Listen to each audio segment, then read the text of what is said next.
Quand mes parents ont dit que je leur devais de l'argent pour m'avoir élevé, ils ont qualifié cela de « demande juste ».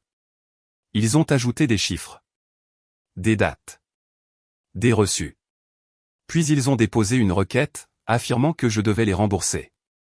Au tribunal, le juge a lu en silence, les a regardés droit dans les yeux et a posé une unique question. Le silence s'est fait dans la salle. La juge est une femme blanche d'une 60aine d'années, avec des lunettes de lecture qui glissent sur son nez tandis qu'elle examine les documents posés devant elle. Je suis assise à une table avec une avocate commise d'office que j'ai rencontrée il y a 3 semaines. Elle s'appelle Michelle Torres, et son porte-document est organisé avec des onglets colorés. De l'autre côté de l'allée, mes parents sont assis avec leur avocat, un homme de leur église spécialisé en droit de l'immigration, mais qui, apparemment, s'occupe aussi d'affaires familiales. Il porte un costume qui ne lui va pas tout à fait et ajuste sans cesse sa cravate. Ma mère refuse de me regarder. Elle fixe ses mains jointes sur ses genoux. Les mêmes mains qui tressaient mes cheveux avant l'école. Mon père regarde droit devant lui, vers la juge. Sa mâchoire est serrée, ses épaules rigides. La posture d'un homme convaincu d'avoir raison. La salle d'audience sent le vieux bois et l'air recyclé. Il y a peut-être 15 personnes dans le public. Ma tante, 2 de mes cousins, quelques membres de l'église de mes parents, un journaliste du journal local qui a eu vent de cette affaire, d'une manière ou d'une autre. La juge Martha Brennan termine sa lecture, pose les papiers, retire ses lunettes. Elle regarde l'avocat de mes parents. Maître Chen, j'ai examiné la requête de vos clients. Ils demandent le remboursement des frais liés à l'éducation de leur fille, nourriture, vêtements, logement, éducation de sa naissance à ses 22 ans. La somme totale demandée est de 387 000 $. C'est exact, votre honneur. Point est votre cliente, mademoiselle Nuan. La juge me regarde. J'utilise mon nom de femme mariée maintenant. La seule chose que j'ai gardée après le divorce.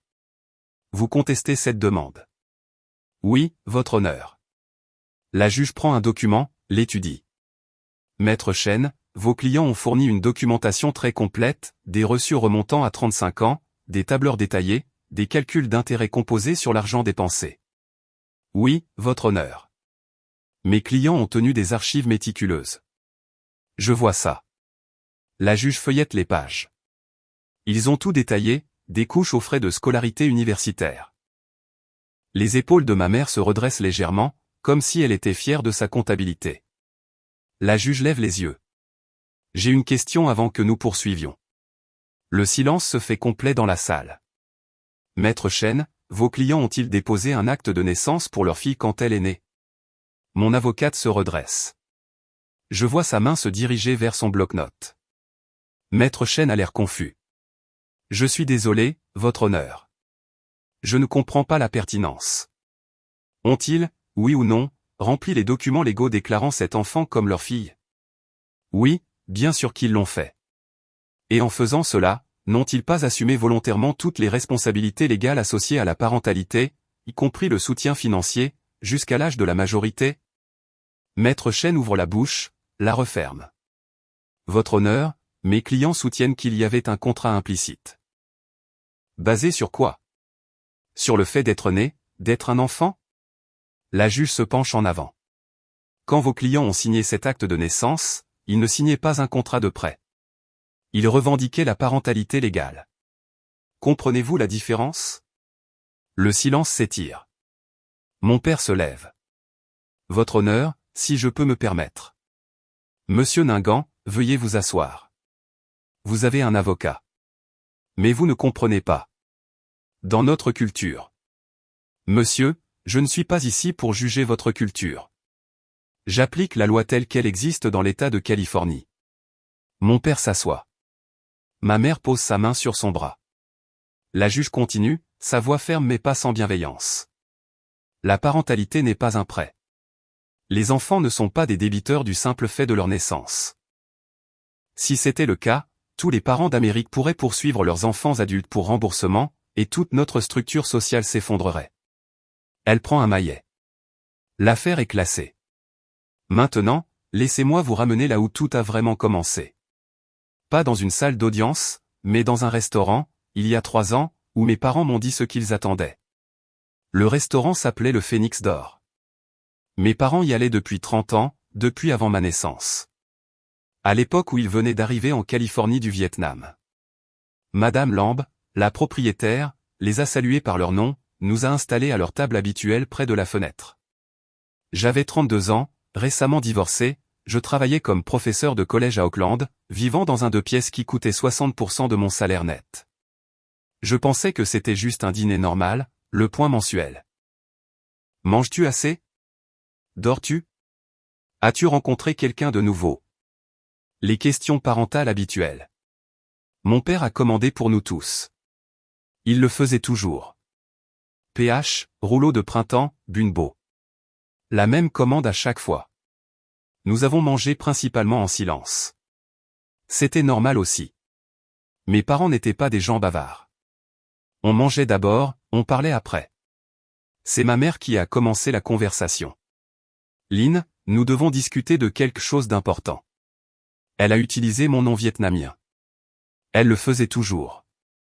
Même si je me faisais appeler Jenny depuis la 2e année d'école primaire, quand les enfants n'arrivaient pas à prononcer Lynn correctement et que j'en ai eu marre de les corriger. D'accord. Ton père et moi prenons notre retraite l'année prochaine. Ce n'était pas une nouvelle. Papa avait 63 ans, travaillait comme machiniste dans la même usine depuis 38 ans. Maman avait 60 ans, travaillait comme couturière dans une usine de confection du centre-ville. Il parlait de retraite depuis 2 ans. C'est super. Vous l'avez bien mérité tous les deux. La retraite signifie plus de revenus. Vous avez la sécurité sociale et vous avez mentionné une petite pension. Mon père a posé sa cuillère. La sécurité sociale, c'est $1 800 par mois pour nous deux. La pension, c'est $400. Ça fait $2 200 au total. Il l'a dit comme il disait tout. Direct, factuel, sans émotion. Ce n'est pas assez pour vivre, a ajouté ma mère. Avez-vous regardé les logements pour personnes âgées? Il y a des programmes. Nous n'irons pas dans un logement pour personnes âgées. La voix de mon père était ferme. Nous avons travaillé toute notre vie. Nous avons élevé une fille. Maintenant, c'est à toi de nous aider à subvenir à nos besoins. Le bruit du restaurant, le cliquetis de la vaisselle, les autres conversations, m'a soudain semblé très fort. Vous soutenir? Comment? Ma mère a sorti un dossier, en plastique fin, du genre de ceux qu'on trouve dans les magasins de fournitures de bureau. Elle l'a ouvert et a fait glisser une feuille de papier sur la table. C'était un tableur. Des lignes et des colonnes, des chiffres, des dates. Qu'est-ce que c'est? C'est ce que nous avons dépensé pour t'élever. Mon père a montré la dernière ligne. 387 000 $. J'ai fixé le nombre. 387 000 $. Nous avons gardé des archives de tout. Tous tes coûts, de la naissance à la remise des diplômes universitaires. J'ai pris le papier, parcouru les entrées. Couche, 3200 $. Nourriture pour bébé, 4100 $. Vêtements de 0 à 5 ans, 8900 $. Vêtements de 6 à 12 ans, 2400 $. Ça continuait sur 3 pages. Chaque dépense détaillée, datée, calculée. Nous ne te demandons pas de tout rembourser d'un coup, a dit ma mère. Nous comprenons que tu n'as pas ce genre d'argent. Rembourser. Nous te demandons $2000 par mois pour compléter notre retraite. C'est raisonnable. Ma bouche était devenue sèche. Vous voulez que je vous paie $2000 par mois parce que vous m'avez élevé. Parce que nous avons investi en toi. Nous avons tout abandonné. Quitté notre pays, fait des boulots horribles. N'avons rien épargné pour nous-mêmes afin que tu puisses avoir des opportunités. Maintenant, nous sommes vieux. Nous avons besoin de soutien. C'est comme ça que les familles fonctionnent. Pas les familles américaines. Nous ne sommes pas américains. La voix de mon père était dure. Nous sommes vietnamiens. Dans les familles vietnamiennes, les enfants s'occupent des parents. C'est attendu. C'est la piété filiale. Mais je ne peux pas me permettre de payer $2000 par mois. J'ai à peine de quoi payer mon loyer. Alors tu trouves un moyen. Prends un deuxième emploi. Déménage dans un appartement moins cher. Fais des sacrifices comme nous en avons fait. J'ai regardé à nouveau le tableur. Je l'ai vraiment regardé cette fois. Ils avaient calculé des intérêts. Des intérêts composés à partir de mon année de naissance. Vous me facturez des intérêts pour m'avoir élevé? L'argent a une valeur temporelle, a dit mon père. C'est économiquement juste. Papa, c'est de la folie. N'appelle pas ton père un fou. La voix de ma mère est devenue tranchante. Nous t'avons élevé avec respect. Tu nous parleras avec respect. D'autres clients commençaient à jeter des regards dans notre direction. Je suis désolé. Je ne voulais pas. Je ne peux pas me le permettre. Mon salaire est de 48 000 $ par an après impôts, loyer, prêts étudiants. Prêts étudiants pour lesquels nous t'avons aidé. Vous m'avez donné 5 000 $ pour l'université. J'ai emprunté 40 000 $ pour le reste. Et qui t'a conduite au campus? Qui t'a aidé à emménager dans les dortoirs? Qui t'appelait chaque semaine pour s'assurer que tu étudiais? Ça s'appelle être un parent. Exactement. Nous étions des parents. Nous avons fait notre travail. Maintenant, fais le tien. Mon travail? T'occuper de nous. J'ai reposé le tableur, les repoussé sur la table. Je ne peux pas faire ça. Je suis désolé, mais je ne peux pas vous payer 2 000 $ par mois. Je peux aider parfois. 200 $ par-ci par-là quand je peux, mais je ne vais pas vous rembourser pour m'avoir élevé. La déception sur le visage de ma mère était écrasante, comme si je l'avais giflée. Mon père a juste hoché la tête une fois. Sec. Déçu mais pas surpris.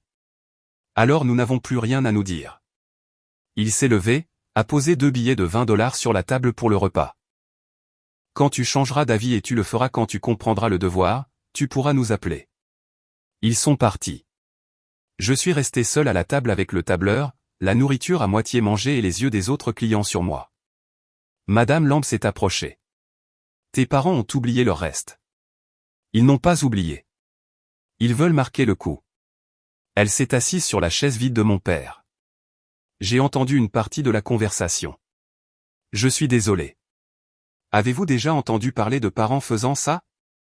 Demander à leurs enfants de les rembourser? Au Vietnam, que les enfants soutiennent les parents, c'est normal. Mais pas comme ça. Pas avec des tableurs et des taux d'intérêt. C'est. Elle s'est interrompue. Point fou. J'allais dire américain. Très américain de calculer la famille en dollars. J'ai presque ri. Mon père détesterait que vous disiez ça. Ton père est un homme compliqué. Ta mère aussi. Ils sont venus ici avec rien. Ont tout construit à partir de zéro. C'est peut-être pour ça qu'ils voient tout comme une transaction. Ils ont donné. Maintenant, ils attendent un retour. Mais je n'ai pas demandé à naître. Aucun enfant ne le demande. Mais tu es né. Et tes parents ont choisi de t'élever alors qu'ils auraient pu t'abandonner. Dans leur esprit, c'était leur investissement. Je suis rentré chez moi ce soir-là avec le tableur sur mon siège passager. Arrivé à mon appartement, petit, vieux, mais le mien.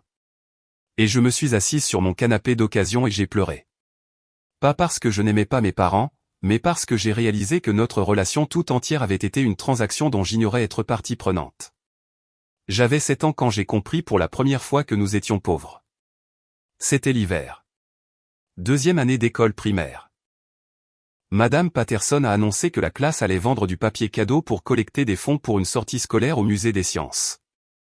Chacun de vous reçoit un catalogue, dit-elle en distribuant des livrets avec du papier brillant montrant des flocons de neige et le Père Noël.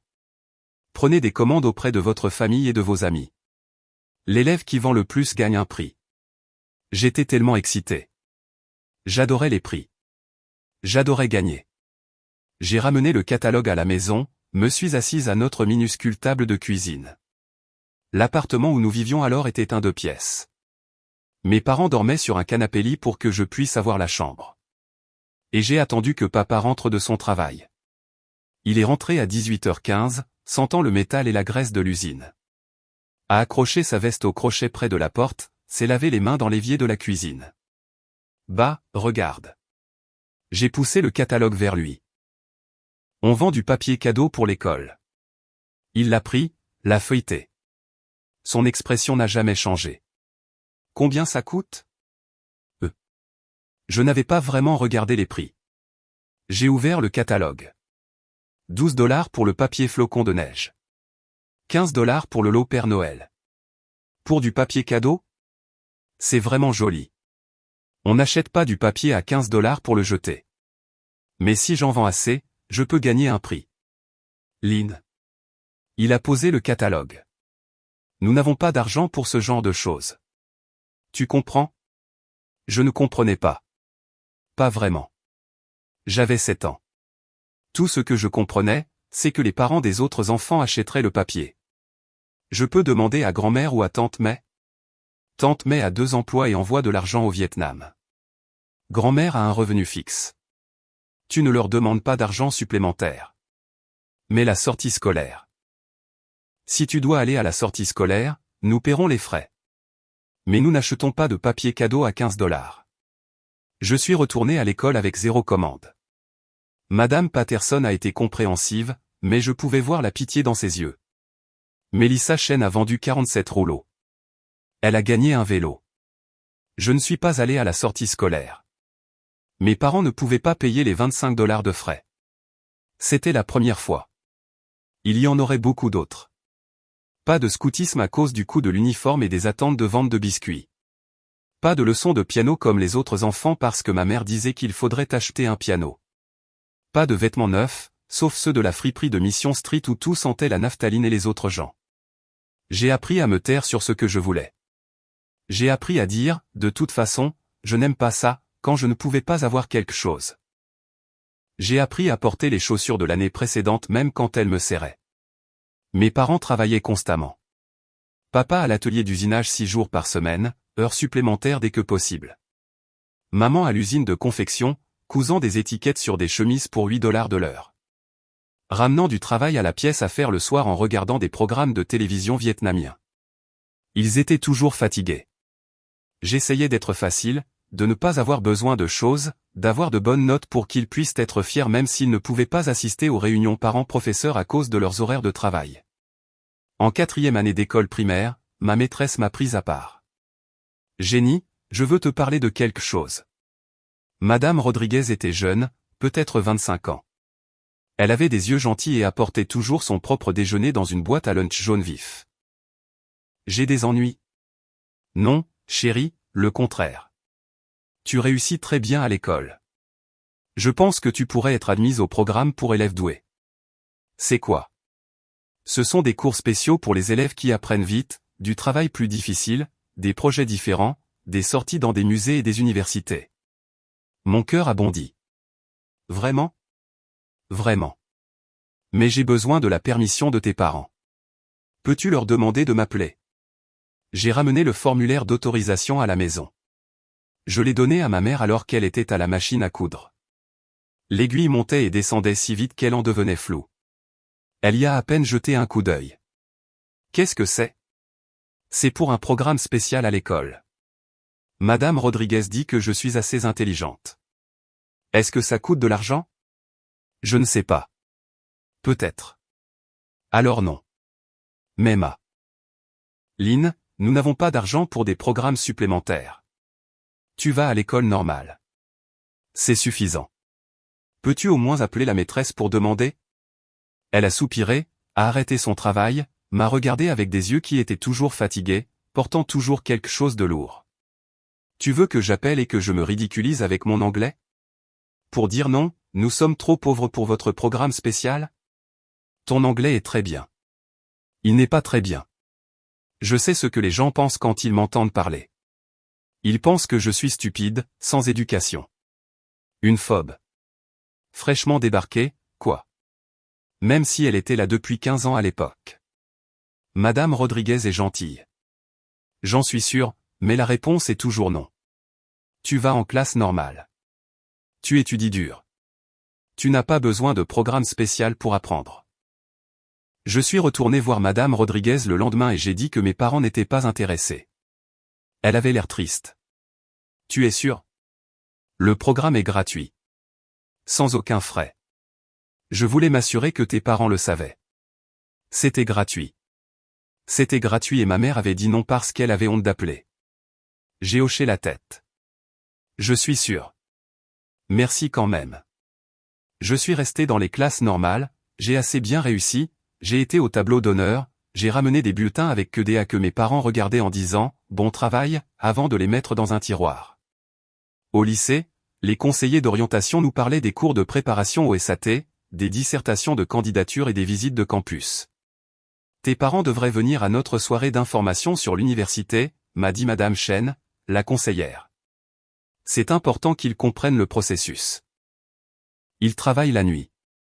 Nous avons aussi une session le week-end. Samedi à 10h. Je l'ai dit à mes parents. Samedi matin, mon père dormait après une nuit de travail. Ma mère était à l'usine. Ils avaient une commande urgente. Elle travaillait 7 jours cette semaine-là. J'y suis allé seul, je me suis assise dans l'auditorium avec 200 autres familles. J'ai regardé les parents prendre des notes, poser des questions, avoir l'air inquiet, fier et investi. J'ai pris mes propres notes, je suis rentré à la maison et j'ai essayé de l'expliquer à mes parents.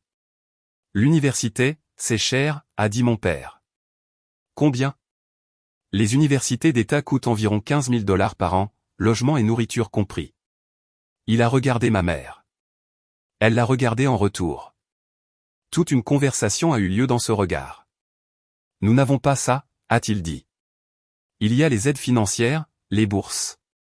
Je peux travailler. Tu dois travailler maintenant. Aider aux dépenses familiales. Je travaille déjà. J'avais un emploi dans une épicerie. 20 heures par semaine, 6,50 $ de l'heure. Je donnais à mes parents la moitié de chaque chèque de paie. Si tu vas à l'université, qui paie nos factures? Vous payez vos propres factures.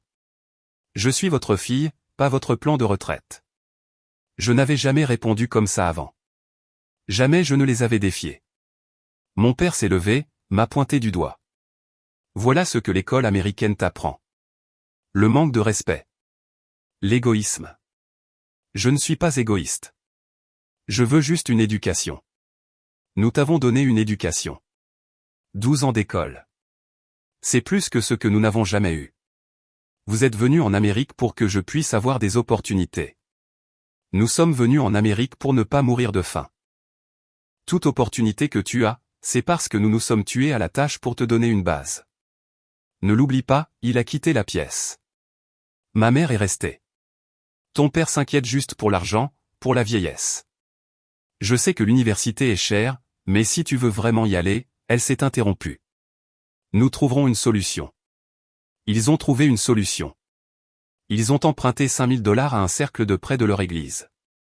Me l'ont donné pour mon premier semestre. J'ai été accepté à San Francisco State. Pas mon premier choix, mais assez proche pour vivre à la maison et économiser de l'argent.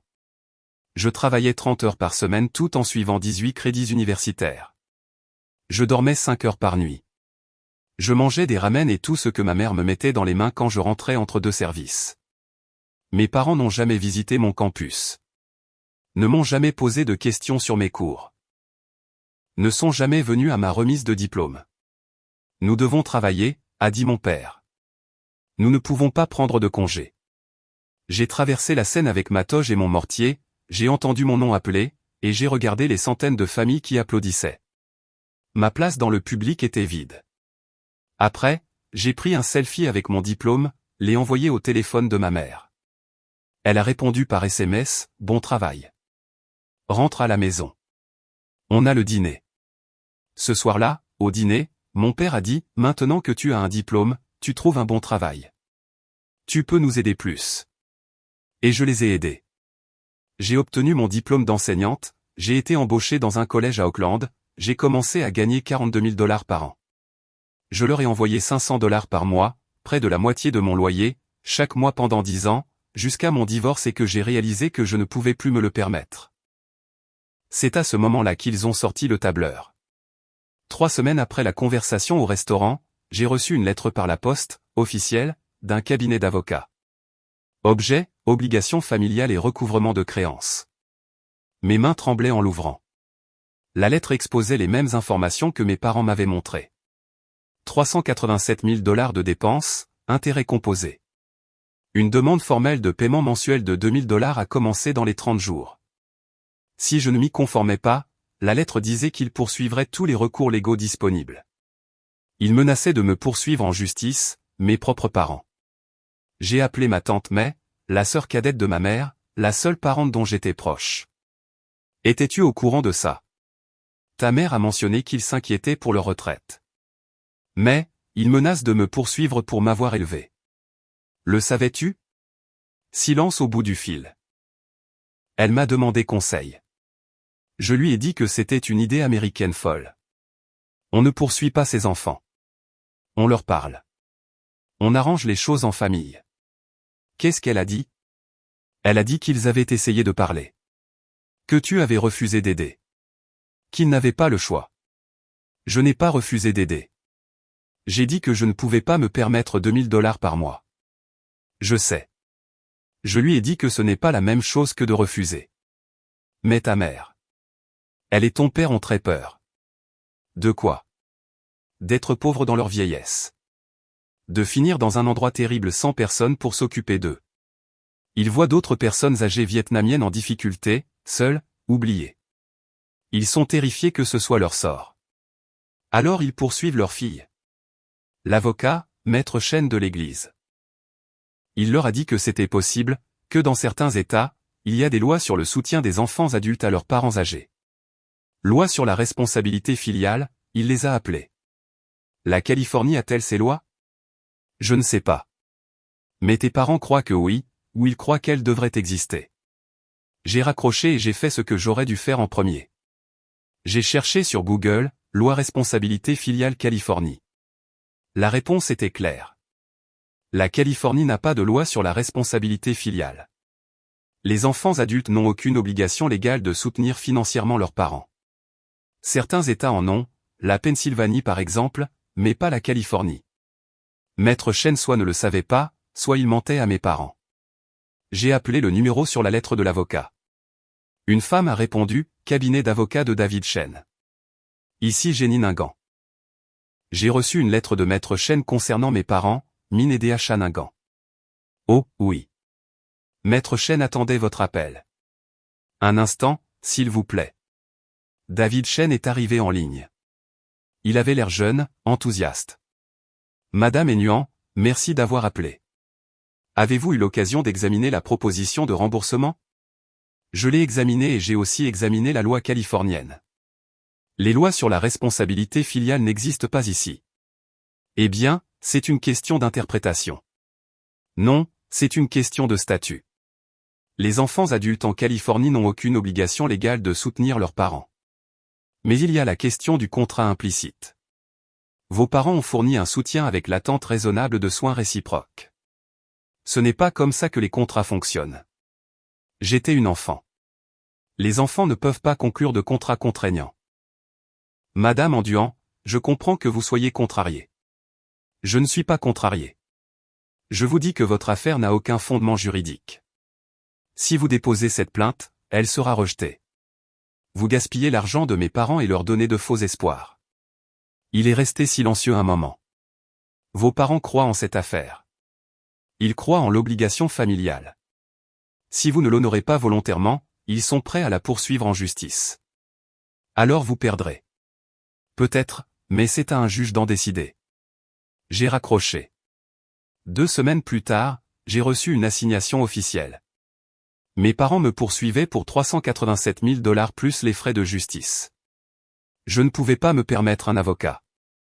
La seule consultation que j'ai faite $300, que je pouvais à peine me permettre à confirmer ce que je savais déjà. L'affaire était absurde, mais je devais quand même me défendre. L'avocate que j'ai consultée, une femme fatiguée dans la cinquantaine, a dit « Vous pourriez vous représenter vous-même. L'affaire est claire. Ou vous pourriez voir si vous êtes éligible à l'aide juridique. » J'étais tout juste éligible. C'est comme ça que j'ai rencontré Michel Torres. Jeune, surmenée, gérant 70 dossiers à la fois, mais intelligente et en colère. « Vos parents vous poursuivent pour être nés », a-t-elle dit lors de notre première rencontre. C'est la chose la plus abusivement déplacée que j'ai vue depuis des mois. Et j'en vois beaucoup. Ils ne sont pas abusifs. Ils ont peur. Ils ont peur alors ils traumatisent leur fille. Ce n'est pas de la peur. C'est de la maltraitance. N'appelez pas ça de la maltraitance. Comment appelleriez-vous ça autrement? Ils utilisent le système juridique pour vous contraindre à leur donner de l'argent que vous n'avez pas. C'est de la violence financière. J'ai pensé à ça. À toutes ces années de « nous nous sommes sacrifiés pour toi » et « tu nous dois » et « ne sois pas égoïste ». Était-ce de la maltraitance ou juste de l'éducation à la vietnamienne? Ils pensent que c'est normal, ai-je dit. Dans la culture vietnamienne, il est attendu que les enfants s'occupent des parents. Nous ne sommes pas au Vietnam. Nous sommes en Californie. Et en Californie, les parents ne peuvent pas facturer leurs enfants pour les avoir élevés. Peuvent-ils gagner? Y a-t-il une chance? Non. Mais ils peuvent vous rendre la vie infernale pendant 6 mois le temps que ça passe par les tribunaux. Ils peuvent vous forcer à prendre des jours de congé pour les audiences. Ils peuvent nuire à votre crédit s'ils prétendent que vous leur devez de l'argent. Ils peuvent vous forcer à choisir entre votre famille et votre survie financière. Je ne veux pas choisir. Alors vous devez leur parler. Expliquez-leur qu'ils vont perdre. Essayez de régler ça avant que ça ne devienne moche. J'ai essayé. J'ai appelé ma mère. On doit parler du procès. Rien à dire. On se voit au tribunal. Vous allez perdre. La Californie n'a pas les lois que Maître Chen pense qu'elle a, alors on verra ce que le juge dira. S'il te plaît. Je ne veux pas me battre contre toi au tribunal. Est-ce qu'on peut juste parler? Trouver un arrangement? On a déjà essayé de parler. Tu as dit non. J'ai dit que je ne pouvais pas me permettre $2000 par mois. C'est différent de dire non à toute aide. Combien peux-tu te permettre? J'ai pensé à mon budget. $200, peut-être $300 les bons mois. C'est une insulte. Nous avons dépensé $387 000 et tu offres $200. Je suis enseignante. Je ne gagne pas beaucoup d'argent. Alors trouve un meilleur travail. J'aime enseigner. Enseigner, c'est égoïste. Tu choisis un travail qui te rend heureuse au lieu d'un travail qui paie bien. C'est très américain. Très égoïste. Vouloir être heureuse dans ma carrière n'est pas égoïste. Si, ça l'est. Nous n'avons pas eu le choix de faire des métiers qui nous rendaient heureux. Nous avons choisi des métiers qui payaient les factures, qui te nourrissaient, qui te donnaient des opportunités. Maintenant, tu veux choisir le bonheur plutôt que la responsabilité. Pourquoi ne puis-je pas avoir les deux? Parce que la vie ne fonctionne pas comme ça. Elle a raccroché. La salle d'audience était plus petite que ce à quoi je m'attendais. Pas comme les salles d'audience de la télévision avec de hauts plafonds et un éclairage dramatique. Juste une pièce ordinaire avec des néons et de la moquette bon marché. La juge Martha Brennan avait l'air fatiguée, comme si elle avait vu 1 millier de conflits familiaux. Et celui-ci n'en était qu'un de plus. Michel et moi étions assises à une table. Mes parents et Maître Chen à une autre. Il s'agit d'une plainte civile, commença la juge. M et Madame Nguyen demandent un remboursement financier de la part de leur fille pour les coûts associés à son éducation. Maître Torres, vous représentez la défenderesse? Oui, votre honneur. Et vous avez une demande de rejet? En effet. Au motif qu'il n'existe aucune base légale pour cette plainte en Californie. Maître Chen se leva. Votre honneur, si je peux me permettre, nous ne revendiquons pas la responsabilité filiale en vertu d'un statut. Nous revendiquons un contrat implicite basé sur l'investissement parental et les normes culturelles. Les normes culturelles ne sont pas juridiquement contraignantes, Maître Chen. Mais il existe des précédents reconnaissant les pratiques culturelles en droit de la famille. Montrez-moi le précédent. Il fouilla dans ses papiers. J'ai plusieurs cas d'autres juridictions. Les autres juridictions ne sont pas la Californie. Mais elles établissent un modèle de reconnaissance de l'obligation familiale. Maître Chen, je vais vous arrêter là. Avez-vous une jurisprudence californienne qui soutient votre demande? Pas spécifiquement, mais... Alors cette demande est acceptée. L'affaire est classée. Ça aurait dû se terminer là. Rapide, net, terminé. Mais mon père s'est levé. Votre honneur, s'il vous plaît. Vous devez comprendre. Monsieur Nagant, veuillez vous asseoir. Vous avez un avocat. Mon avocat ne comprend pas. Nous sommes venus du Vietnam avec rien. Rien. Nous avons fait des boulots horribles pendant 40 ans. Nous avons tout donné pour notre fille. Et maintenant, elle dit que nous n'avons aucun droit de demander de l'aide. La juge marqua une pause. Monsieur Ningant, je comprends que c'est difficile. Vous ne comprenez pas. Au Vietnam, les enfants s'occupent des parents. C'est un devoir sacré. Nous ne sommes pas venus en Amérique pour être abandonnés dans notre vieillesse. Avec tout le respect que je vous dois, monsieur. Vous n'êtes pas venu en Amérique en vous attendant à poursuivre votre enfant pour l'avoir élevé. Nous nous attendions à ce qu'elle nous honore, qu'elle se souvienne de ce que nous avons sacrifié. Ma mère se leva aussi. Sa voix était plus basse, mais non moins désespérée. Elle veut que nous vivions avec $2200 par mois. Ce n'est rien. Nous ne pouvons pas survivre avec ça. La juge les a regardés. Les a vraiment regardés. J'ai vu quelque chose changer dans son expression. Pas de la sympathie exactement, mais une reconnaissance. Mais Madame Zaignan, quel âge avez-vous? J'ai 63 ans, dit mon père. Ma femme en a 60. Et vous prévoyez tous les deux de prendre votre retraite? Nous ne pouvons plus travailler. Nos corps sont en train de lâcher. Avez-vous demandé des programmes d'aide? Médicare, aide alimentaire, services pour personnes âgées. Ils se sont regardés. Nous ne prenons pas l'aide sociale, dit mon père. Ce n'est pas l'aide sociale. Ce sont des services sociaux pour lesquels vous avez cotisé toute votre vie professionnelle. Nous ne voulons pas de l'aumône. Mais vous voulez que votre fille, qui gagne $48 000 par an en tant qu'enseignante, vous donne $24 000 par an. Ma mère a tressailli. Entendu comme ça sonnait différemment. La juge se tourna vers moi. Mademoiselle Neuan, pouvez-vous vous permettre $2000 par mois? Non, votre honneur. Avez-vous offert un soutien financier? Je leur ai envoyé $500 par mois au cours des 10 dernières années. J'ai dû arrêter après mon divorce parce que je ne pouvais pas payer mon loyer. Donc, vous avez contribué? Oui. La juge regarda mes parents. Saviez-vous que votre fille vous avait envoyé de l'argent? Ils hochèrent la tête. Et pourtant, vous avez calculé qu'elle vous devait $387 000.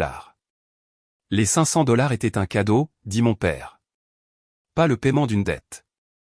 Il n'y a pas de dette, monsieur Aignan. C'est ce que j'essaie d'expliquer. Quand vous avez eu un enfant, vous avez assumé la responsabilité du bien-être de cet enfant jusqu'à l'âge adulte. Ce n'est pas un prêt. C'est la nature de la parentalité en Amérique. Oui, en Amérique, dit mon père amèrement. Où vous avez choisi de vivre, de travailler, d'élever votre famille. Nous n'avons pas choisi. Nous avons fui la guerre. Nous avons fui le communisme. Nous sommes venus ici parce que nous n'avions pas le choix. Je comprends cela. Mais avoir fui un système ne signifie pas que vous pouvez créer votre propre système juridique ici. Vous êtes soumis aux mêmes lois que tout autre résident de Californie. Ma mère se mit à pleurer. Pas des pleurs dramatiques. Des larmes silencieuses et sans espoir. Nous allons mourir seuls, dit-elle. Dans un endroit terrible sans personne pour s'occuper de nous. Ce n'est pas vrai, dis-je. Les mots sont sortis avant que je puisse les arrêter. Je suis toujours votre fille. Je ne vous abandonne pas, tu as refusé de nous aider. J'ai dit que je ne pouvais pas me permettre $2000 par mois. Ce n'est pas la même chose que de refuser d'aider. La juge interrompit. Mademoiselle Nuan, que pouvez-vous vous permettre? J'ai pensé à mon budget. Mon budget réel. $300 par mois, parfois $400 si je prends du travail supplémentaire. Mon père fit un bruit de dégoût. $300? C'est une insulte. Monsieur Ningant, dit la juge sèchement, votre fille n'est pas obligée de vous donner quoi que ce soit. Le fait qu'elle soit prête à contribuer est plus que ce que beaucoup d'enfants adultes font. Je vous suggère de réfléchir attentivement si vous voulez continuer à vous aliéner la seule personne qui essaie de vous aider. Elle rassembla ses papiers. L'affaire est classée. Cependant, je vais faire une suggestion. Pas une exigence légale, mais une suggestion. Nous avons tous attendu. Il existe des médiateurs familiaux spécialisés dans les conflits familiaux d'immigrants. Des gens qui comprennent à la fois le système juridique américain et les attentes culturelles auxquelles vous êtes confrontés. Je vais vous donner une liste de références. Je vous encourage vivement tous à parler à quelqu'un avant que cela ne détruise complètement votre famille. Elle tendit un papier à l'huissier qui nous l'apporta. La séance est levée. Le maillet tomba. Mes parents sont partis sans me regarder. Je ne pensais pas qu'ils appelleraient le médiateur. Je pensais qu'ils cesseraient simplement de me parler. Qu'ils nourriraient leur grief. Qu'ils diraient à tout le monde à l'église comment leur fille ingrate avait ruiné leur retraite. Mais 2 semaines plus tard, ma mère a appelé. Nous voulons essayer le médiateur. Viendras-tu? Oui. Le bureau de la médiatrice se trouvait dans un centre communautaire du Tenderloin. Elle s'appelait Dr Phuong Tran, vietnamo-américaine, peut-être 50 ans, avec des yeux gentils et une voix directe et pragmatique. J'ai examiné les documents du tribunal, dit-elle. Quand nous nous sommes tous assis dans son petit bureau. Je comprends qu'il y a un conflit sur le soutien financier et les attentes culturelles. Mon père hocha la tête. Ma mère regarda ses mains. Avant de discuter d'argent, je veux comprendre la relation. Monsieur et Madame Ingan, parlez-moi de votre fille. Quel genre d'enfant était-elle? Mes parents semblaient confus par la question. C'était une bonne enfant, dit ma mère. Calme. Ne causez pas de problème. Réussissait-elle bien à l'école? Oui. Toujours des A, aidait-elle à la maison? Oui. Travaillait-elle à l'adolescence? Oui. Elle nous donnait l'argent de son travail. Donc, c'était une bonne fille. Oui. Docteur Tran se tourna vers moi. Jenny, parle-moi de tes parents. Quel genre de parents étaient-ils?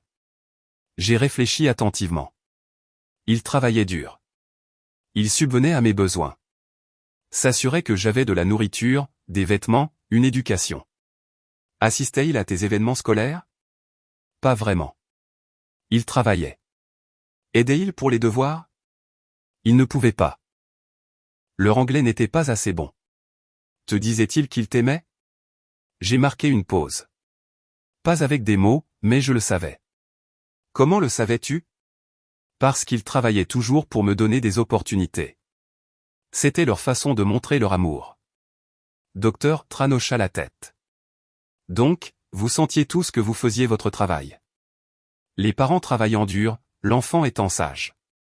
Mais à un moment donné, ça a cessé d'être suffisant. Pourquoi? Silence. Madame Nagan, quand avez-vous commencé à sentir que votre fille vous devait de l'argent? Ma mère se tortilla inconfortablement. Quand nous avons réalisé que nous ne pouvions pas prendre notre retraite. Quand nous avons regardé la sécurité sociale et réalisé que ce n'était pas assez pour vivre. Et votre première pensée a été de demander de l'argent à Jenny? Pas demander. Nous comptions emménager avec elle, vivre ensemble comme le font les familles vietnamiennes, mais elle est divorcée, vit dans un petit appartement, pas de place. C'était nouveau pour moi. Vous vouliez emménager avec moi? Bien sûr, c'est normal. Les parents vivent avec les enfants adultes. Mais tu as un 2 pièces. Où dormirions-nous? Tu n'as jamais demandé. Nous ne devrions pas avoir à demander. Ça devrait être implicite. Docteur Tran interrompit. Mais Jenny a grandi en Amérique. Elle a été élevée avec les attentes américaines d'indépendance. Avez-vous déjà discuté de cela avec elle en grandissant, que vous vous attendiez à ce qu'elle vous loge dans votre vieillesse? C'est implicite dans notre culture. Mais l'avez-vous dit explicitement? Non. Donc Jenny n'avait aucune idée que c'était attendu d'elle jusqu'à ce que vous lui présentiez une facture de 387 000 $. Nous avons essayé de lui dire au dîner. Après avoir calculé 30 ans de dépenses et d'intérêts. Ce n'est pas une conversation. C'est une embuscade. Mon père s'est hérissé. Nous avons le droit d'attendre un soutien. Au Vietnam, oui. En Amérique, non. Et vous avez élevé Jenny en Amérique. Vous ne pouvez pas vous attendre à ce qu'elle suive des règles culturelles vietnamiennes que vous ne lui avez jamais explicitement enseignées tout en vivant dans un pays avec des normes juridiques et sociales complètement différentes. Alors, nous n'obtenons rien? Demanda ma mère. Nous sacrifions tout et n'obtenons rien. Ce n'est pas ce que je dis. Je dis que vous ne pouvez pas exiger. Vous pouvez demander. Vous pouvez négocier. Mais vous ne pouvez pas obtenir la conformité culturelle par voie de justice. Docteur Tran a sorti un bloc-notes. Essayons quelque chose de différent. Parlons de ce dont chacun de vous a réellement besoin, pas de ce que vous pensez qu'on vous doit. Monsieur et Madame Ingan, de quoi avez-vous besoin pour survivre? Mon père a sorti les mêmes papiers qu'il m'avait montrés auparavant. Nos dépenses sont de 3200 dollars par mois. Le loyer est de 1400 dollars. Nourriture, services publics, médicaments. Et si vous déménagiez dans un endroit moins cher? Nous vivons dans le même appartement depuis 30 ans. Je comprends. Mais si l'argent est le problème, il y a des options. Logement pour personnes âgées avec loyer subventionné, logement partagé, déménager dans une région moins chère. Nous ne quitterons pas notre communauté. Alors vous devez trouver un moyen de vous permettre votre communauté qui n'exige pas que votre fille se détruise financièrement. Elle se tourna vers moi. Jenny, que pouvez-vous raisonnablement contribuer? 300 dollars par mois, peut-être 400 dollars si je n'ai pas d'urgence. Cela fait de 3600 dollars à 4800 dollars par an. Ce n'est pas rien. C'est une insulte, marmonna mon père. Non, c'est un tiers de son loyer. C'est 8 à 10% de son revenu brut. La plupart des conseillers financiers disent qu'il ne faut pas donner plus de 10% sans compromettre sa propre sécurité. Dr. Tran a écrit quelque chose. Voici ce que je vois. Vos parents ont besoin d'environ 1000 dollars de plus par mois que ce qu'ils ont. Vous pouvez contribuer 300 dollars, 400 dollars. Cela laisse un écart de 600 dollars, 700 dollars. Nous devons trouver 600 dollars ailleurs. Elle regarda mes parents. Avez-vous demandé une aide au logement section 8? Nous ne voulons pas de l'aide sociale. Ce n'est pas de l'aide sociale. Vous avez payé des impôts pendant 40 ans. C'est utiliser des programmes que vous avez aidé à financer. Elle a continué, l'aide alimentaire pourrait vous faire économiser 200 dollars, 300 dollars par mois. Medicare couvre la plupart des frais médicaux. Il y a des programmes de transport pour personnes âgées, une aide pour les services publics, une aide pour les médicaments. Nous ne voulons pas être des pauvres qui dépendent de l'aide gouvernementale, dit ma mère. Vous êtes déjà pauvre. Vous avez 2200 dollars par mois et 3200 dollars de dépenses. Vous êtes à court de 1000 dollars chaque mois. Vous avez 3 choix, obtenir de l'aide des programmes gouvernementaux, obtenir une aide insoutenable de votre fille, ou faire face à l'expulsion et pire encore. La franchise sembla les frapper. C'est embarrassant, chuchota ma mère. À l'église, les gens sauront. Les gens à l'église savent déjà que vous avez poursuivi votre fille. Qu'est-ce qui est le plus embarrassant? Ma mère a tressailli. Nous avons passé l'heure suivante à examiner les options. Dr. Tran connaissait chaque programme, chaque ressource. Elle a passé des appels pendant que nous attendions.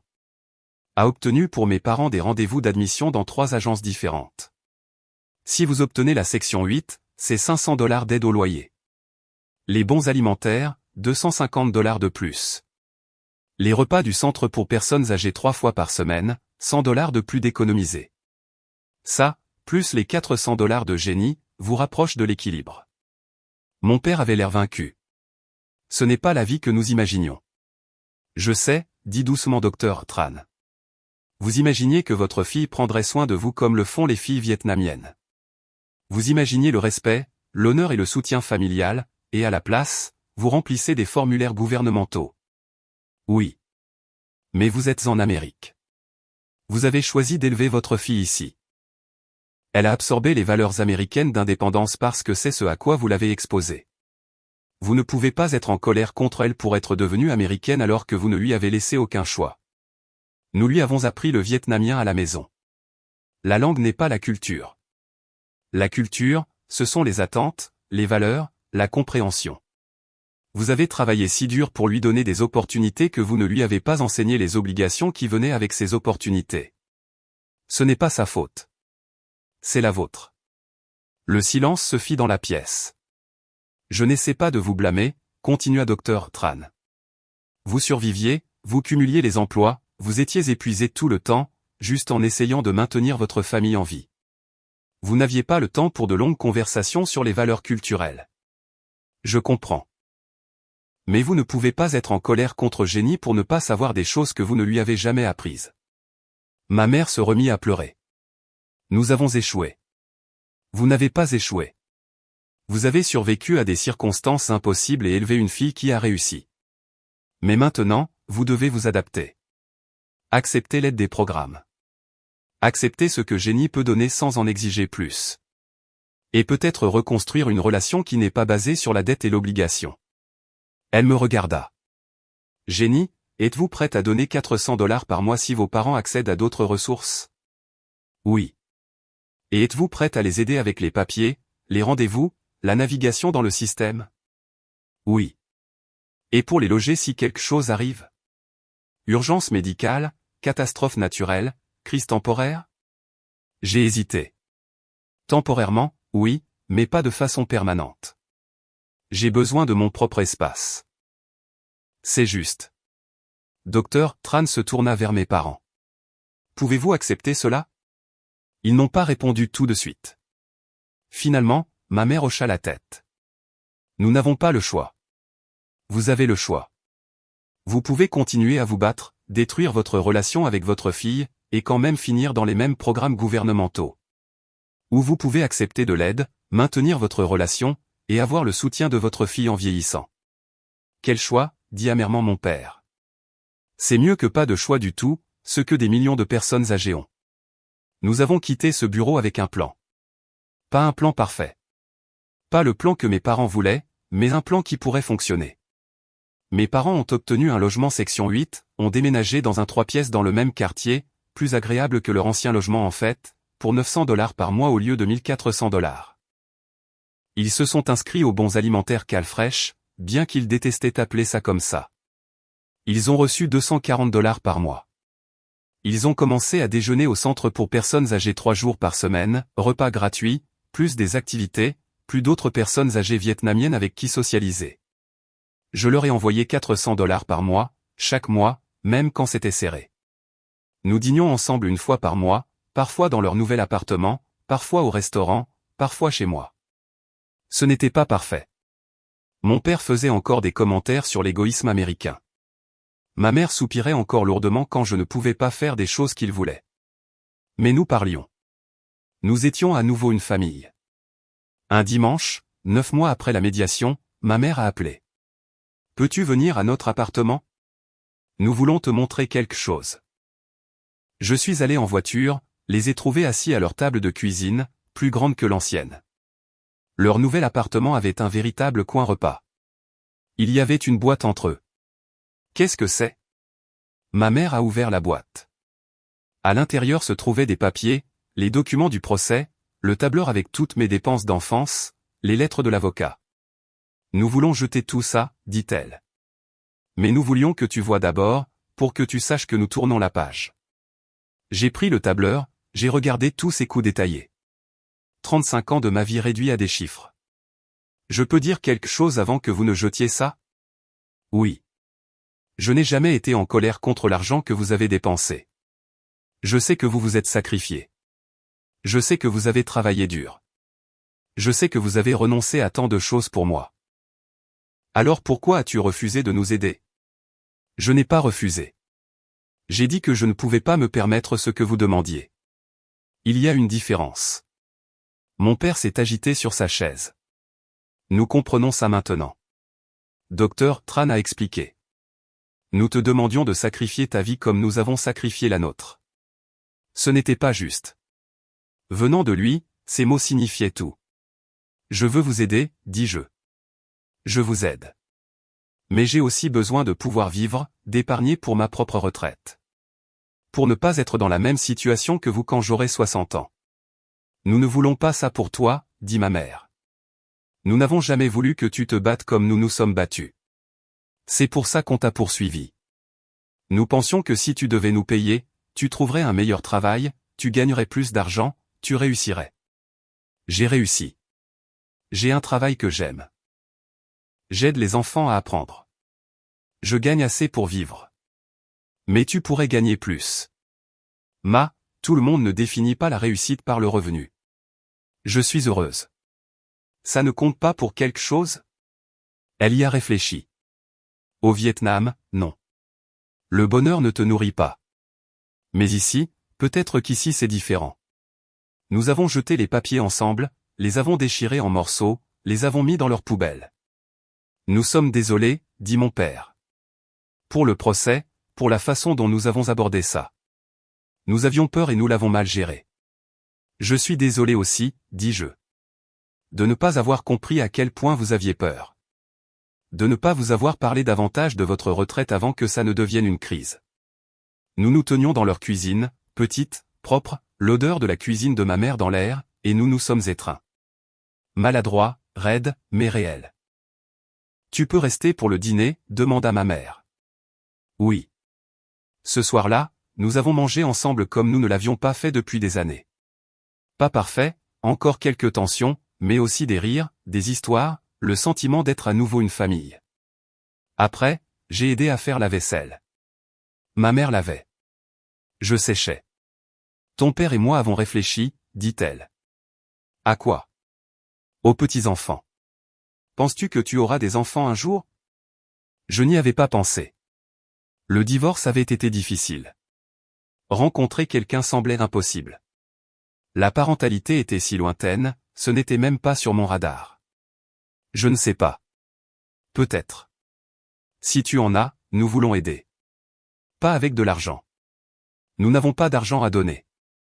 Mais avec du temps, en faisant du babysitting, en leur apprenant le vietnamien, en étant des grands-parents qui sont réellement présents.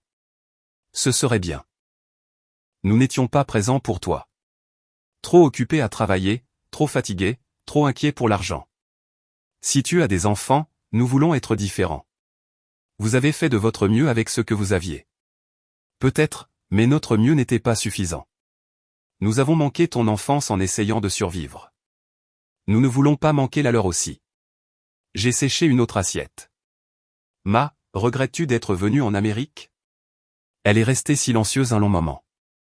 Je regrette que nous ayons dû quitter le Vietnam. Je regrette la guerre, les communistes, toutes les raisons pour lesquelles nous ne pouvions pas rester.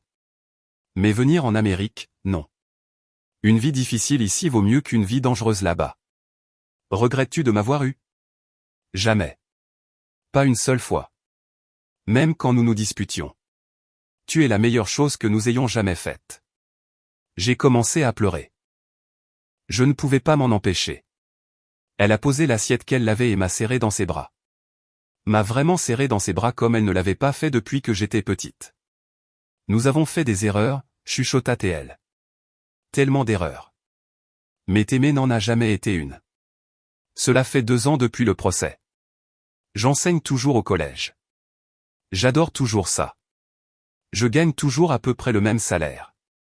Mes parents sont tous les deux à la retraite maintenant. Ils s'en sortent avec leur sécurité sociale combinée, le logement section 8 et ma contribution mensuelle. C'est serré, mais ils y arrivent. Ils se sont tous les deux impliqués au centre pour personnes âgées. Mon père enseigne le vietnamien aux petits-enfants d'autres immigrants. Ma mère aide au jardin communautaire. Ils ont des amis maintenant. D'autres personnes âgées vietnamiennes qui comprennent ce que c'est que de vieillir dans un pays qui n'est pas le sien. Le mois dernier, ils ont organisé une fête pour leur communauté ecclésiale, ont préparé un immense repas, ont invité 50 personnes, ont célébré leur 40e anniversaire d'arrivée en Amérique. Je les ai aidés à préparer, j'ai passé le week-end à faire les courses, à cuisiner, à arranger des fleurs. À la fête, mon père a fait un discours. Il y a 40 ans, nous sommes venus en Amérique avec rien. Nous ne parlions pas anglais. Nous n'avions pas d'argent. Nous n'avions pas de famille ici. Nous étions seuls et effrayés. Il a regardé autour de la pièce. Mais nous avons survécu. Nous avons travaillé dur. Nous avons élevé une fille. Nous nous sommes fait une vie. Puis il m'a regardé. Nous avons fait des erreurs. De grosses erreurs. Nous avons laissé la peur nous faire des choses dont nous ne sommes pas fiers. Mais notre fille nous a pardonné. Elle nous a aidés à comprendre que le rêve américain n'est pas seulement une question d'argent. C'est une question de liberté, y compris la liberté de faire ses propres choix. Il a levé son verre. À 40 ans, à la survie, à la famille, et à notre fille qui est plus américaine que vietnamienne, mais qui nous a appris que c'est bien comme ça. Tout le monde a bu. Après, des gens sont venus me voir, m'ont dit que j'étais une bonne fille, ont dit qu'ils avaient entendu parler du procès, du conflit, de la façon dont nous avions résolu les choses. Tes parents sont très fiers de toi, m'a dit Madame Lampe du Phénix d'Or. Ils parlent de toi tout le temps. Ah bon? Oh oui, de ton enseignement, de tes élèves. Ton père m'a montré un article que tu as écrit pour une revue d'éducation. Il le gardait dans son portefeuille. Je ne le savais pas. Je l'ai retrouvé plus tard dans la cuisine en train de nettoyer. Bah, Madame Lamb a dit que tu transportes mon article. Il a eu l'air embarrassé. C'est un bon article. Je le montre aux gens. Tu ne m'as jamais dit que tu l'avais lu. Je lis tout ce que tu écris. Ce n'est pas parce que je ne le dis pas que je ne fais pas attention. Pourquoi ne l'as-tu pas dit? Je ne sais pas. Dans les familles vietnamiennes, les parents ne font pas trop de compliments. Nous craignons que cela ne rende les enfants arrogants. Ce n'est pas le cas. Ça leur donne le sentiment d'être vus. Il a hoché lentement la tête. J'apprends ça. Trop tard pour ton enfance, mais j'apprends. Il n'est pas trop tard. Je suis toujours ta fille. Il m'a surprise en me serrant dans ses bras. Mon père, qui ne montrait jamais d'affection physique, m'a tenu fermement. Je suis fier de toi, a-t-il chuchoté. Même si tu gagnes un salaire de misère comme enseignante, même si tu choisis le bonheur plutôt que la richesse, je suis fier. Je suis rentré chez moi ce soir-là en pensant aux familles, à leur complexité, à la façon dont l'amour et la douleur peuvent exister dans la même relation, à la façon dont les différences culturelles peuvent créer des gouffres qui semblent impossibles à franchir. Mes parents et moi ne nous comprendrons jamais complètement. Ils seront toujours vietnamiens dans leur cœur. Je serai toujours américaine dans le mien. Mais nous essayons. Nous parlons. Nous apprenons à nous rencontrer à mi-chemin. La semaine dernière, j'ai reçu une lettre de ma mère par la poste, écrite à la main en vietnamien. Elle écrit toujours mieux en vietnamien qu'en anglais. J'ai dû utiliser Google Traduction pour une partie, mais le sens était clair. Chère Lynn, j'écris en vietnamien car certaines choses sont plus faciles à dire dans la langue maternelle. Je veux que tu saches que je comprends maintenant, à propos du procès, de l'argent, de pourquoi tu ne pouvais pas nous donner ce que nous demandions. Nous venons d'une culture où les enfants sont un plan de retraite. Où l'on donne naissance non seulement pour avoir une famille mais pour avoir une sécurité dans la vieillesse. Ce n'est pas de l'amour. C'est une stratégie de survie. Mais tu méritais mieux. Tu mérites d'être aimé sans condition, sans dette. Sans sentir que tu nous devais quelque chose pour être né. Je suis désolé que nous t'ayons fait sentir ainsi. Je suis désolé que nous ayons essayé de transformer la parentalité en une transaction. Tu n'es pas une dette. Tu es une fille. Tu es un cadeau. Même quand nous étions trop effrayés et en colère pour nous en souvenir. Merci de nous avoir pardonné. Merci d'être toujours notre fille même quand nous avons rendu les choses si difficiles. Et merci de nous avoir appris que le mode de vie américain, l'indépendance, le bonheur, le choix n'est pas mauvais, juste différent. Je t'aime non pas parce que tu nous soutiens financièrement, non pas parce que tu as réussi, non pas parce que tu nous rends fiers. Je t'aime parce que tu es toi. C'est tout. C'est suffisant. Ta mère. J'ai encadré cette lettre. Elle est accrochée dans mon salon. Quand les gens me posent des questions à son sujet, je leur raconte l'histoire, pas celle du procès. C'est trop compliqué à expliquer rapidement. Mais la vérité sous-jacente. Parfois, les familles doivent se briser avant de pouvoir guérir. Parfois, il faut se battre pour son droit d'exister en tant que soi-même, pas en tant que l'attente de quelqu'un d'autre. Et parfois, si l'on a de la chance, les personnes qui vous ont blessé peuvent apprendre à vous aimer mieux. Les histoires comme celle-ci n'ont pas de fin parfaite. Mes parents et moi sommes toujours en désaccord sur certaines choses. Ils ne comprennent toujours pas entièrement mes choix. Je suis toujours frustré par leurs attentes. Mais nous sommes une famille. Une famille imparfaite, compliquée, interculturelle. Et c'est suffisant. Quand les attentes familiales se heurtent à l'autonomie personnelle. Quand les valeurs culturelles entrent en conflit avec les droits légaux. Quand les personnes qui vous ont élevé ne peuvent pas comprendre la personne que vous êtes devenue. Ce sont les espaces où les familles soit se brisent, soit évoluent. Toutes les familles ne s'en sortent pas. Certaines relations sont trop brisées pour être réparées. Certaines attentes trop enracinées pour changer. Mais certaines y arrivent. Certaines familles apprennent à s'aimer par-delà les clivages. Culturels, générationnels, idéologiques. La question n'est pas de savoir si vous devez quelque chose à vos parents pour vous avoir élevé. Légalement, non. Moralement, c'est compliqué. La vraie question est, pouvez-vous honorer vos parents tout en vous honorant vous-même? Si cette histoire a résonné en vous, veuillez vous abonner. Partagez-la avec quelqu'un qui navigue dans ses propres complexités familiales. Laissez un commentaire sur vos expériences, de n'importe quel milieu culturel, avec l'obligation familiale et le choix personnel. D'ici la prochaine fois, souvenez-vous, vous n'êtes pas ce que vous devez. Vous êtes ce que vous choisissez de devenir.